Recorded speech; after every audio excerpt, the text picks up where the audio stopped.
महाराष्ट्र की सियासत को लेकर इस वक्त की सबसे बड़ी खबर गुजरात के सूरत से है, जहां एकनाथ शिंदे की अगुवाई में शिवसेना के बागी कैंप करके बैठे हुए हैं। उद्धव ठाकरे डैमेज कंट्रोल करने की पूरी कोशिश कर रहे हैं। उद्धव के दो विश्वस्त नेताओं ने अब से थोड़ी देर पहले तमाम बागी नेताओं से मुलाकात की और जो खबर निकल कर आ रही है वो उद्धव की टेंशन को और ज्यादा बढ़ाने वाली है।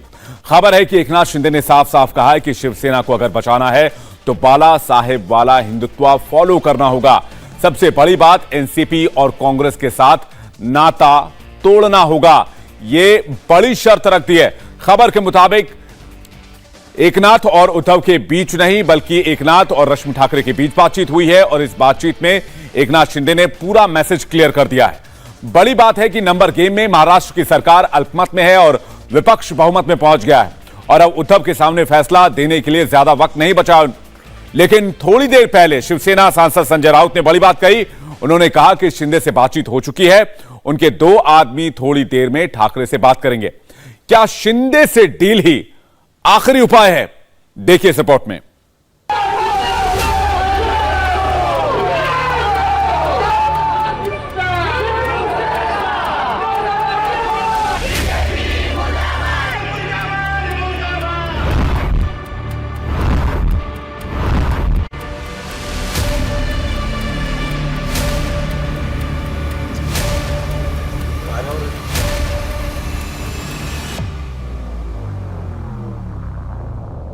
जो कुछ महाराष्ट्र में हुआ ये पिछले 2-2.5 साल में this is the third incident. इससे पहले 2 हुए थे, मगर मुझे पूरा विश्वास है कि उद्धव ठाकरे के नेतृत्व पर वहाँ जो गवर्नमेंट चला है इसमें कोई बदलाव करने की आवश्यकता हमें लगती नहीं।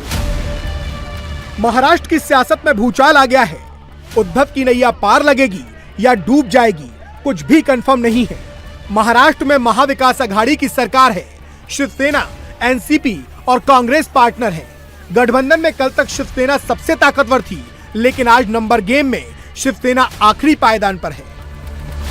महाराष्ट्र में शिवसेना के पास 55 विधायक हैं, जिसमें से 34 बागी हो गए हैं, यानी कि 21 बचे हैं। एनसीपी के पास 54, कांग्रेस के पास 44, एसपी के पास 2, एआईएमआईएम के पास 2, सीपीएम के पास 1, एसडब्ल्यूपी के पास 1, अन्य के पास 9, यानी कि महाविकास अघाड़ी के पास 134 विधायकों का समर्थन है और बहुमत का आंकड़ा है 145, यानी कि बहुमत से 11 कदम दूर। दूसरी तरफ बीजेपी के पास 106 विधायक हैं, होटल में 35 बागी हैं, आरएसपी के पास 1, बीवीए के पास 3, जेएसएस के पास 1, एमएनएस के पास 1, रवि राणा 1 और निर्दलीय 5 विधायकों के साथ बीजेपी के पास 153 विधायकों का समर्थन है, यानी कि बहुमत से 8 ज्यादा।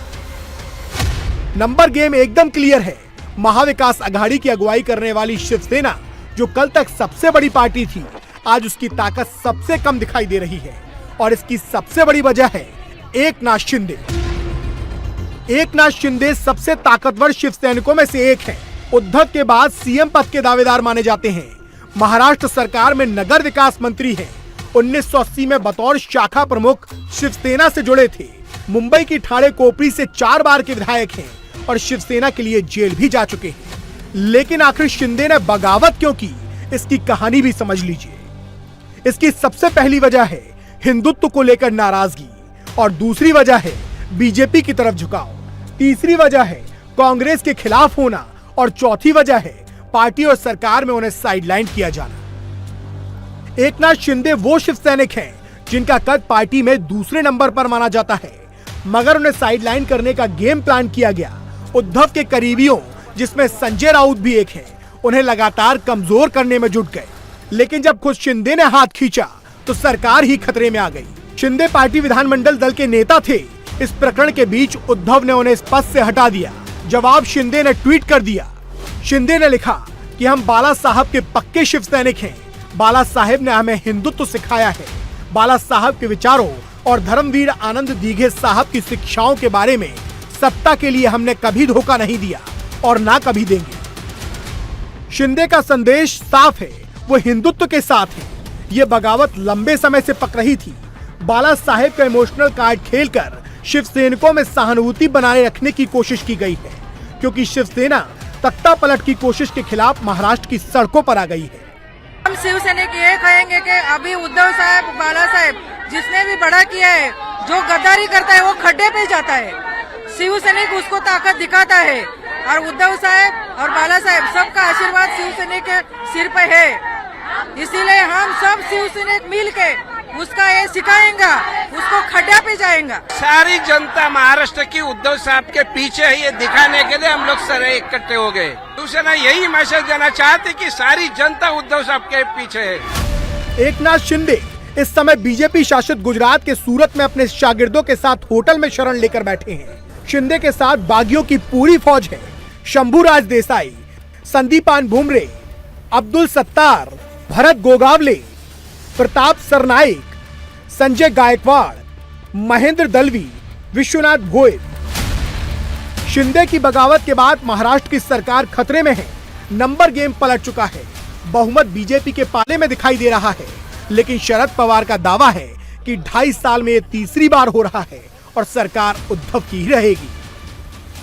जो कुछ महाराष्ट्र में हुआ, ये पिछले 2-2.5 साल में this is the third incident. इससे पहले 2 हुए थे। मुझे याद है कि जब उद्धव ठाकरे जी का सरकार बना, इससे पहले कुछ हमारे एमएलए को उठाकर यहाँ हरियाणा में, गुड़गांव में कुछ एरिया में रखे गए थे, मगर बाद में वहाँ से निकल कर वो वापस आ गए। सरकार बनाया। सरकार बनने के बाद पिछले 2.5 साल सरकार ठीक से चल रहा है। कल वहाँ इलेक्शन था और जहाँ तक एनसीपी है कि एनसीपी के 2 कैंडिडेट थे और दोनों कैंडिडेट को जो वोटों का कोटा हम लोगों ने दिया था वो पूरी तरह से मिला। एनसीपी का एक भी वोट इधर से उधर नहीं गया। बिल्कुल डिसिप्लिनली हमारे एमएलए ने वोटिंग वहाँ किया और इससे वो जो कुछ कल का इंसिडेंट था, इससे हम किसी में हम नाराज नहीं है। एक बात सच है कि हमारे फ्रंट का एक कैंडिडेट वो जीत नहीं सका, वहाँ कुछ वोटों की कमियाँ वहाँ आ गई, मगर ये अन्य पॉलिटिकल पार्टी का जो कोटा था और अन्य पॉलिटिकल पार्टी की जिम्मेदारी थी उनका कैंडिडेट जिताने के लिए, उसमें कामयाबी नहीं आई। मगर हम वापस जाने के बाद ज़रूर हमारे साथियों के साथ बातचीत करेंगे, ऐसे क्यों हुआ और हुआ तो कैसे करेक्ट एक्शन ले सकते हैं, इस पर हम ध्यान देंगे। यहाँ की जो स्थिति है वो देखने के बाद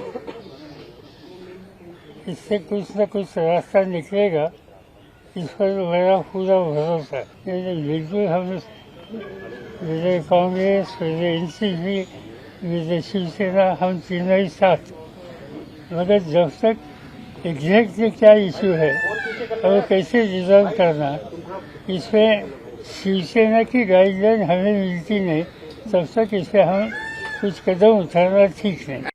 इंडिया टीवी हर वक्त हर जगह डाउनलोड करने के लिए सर्च करें India TV news Google play store या ऐप स्टोर पर।